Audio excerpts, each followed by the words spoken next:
abarewe ko ari batatu, hari uwitwa Kayitare Joseph buriya afite imyaka 44, niwe uvuga ko ari umuganga gakondo no mupfumu wavuraga abantu.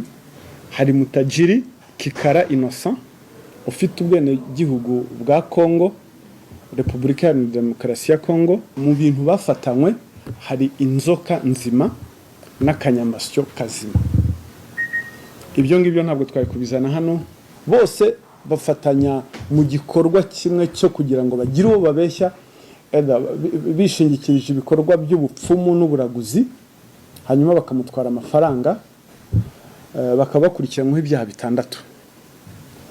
Icyambere guhera 2021 kugera 2023 hari twakiriye amakesi.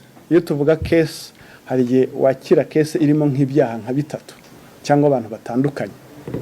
117 mu myaka 3 gusa. Harimo abakeko bangana na 213. Amafaranga yagiyemo bavuga ko bibwe ni agera kuri miliyoni 102 n'ibihumbi 400. Abo ngabo kandi ababwira nabaje gutanga ikirego. Hari ababwira ko bavura indwara zitabaho, hari nizo umuntu ajya atinya kuvuga, zimwe mujya mwamamaza ngo babakoraho rikaka. Urumva icyo mvuga?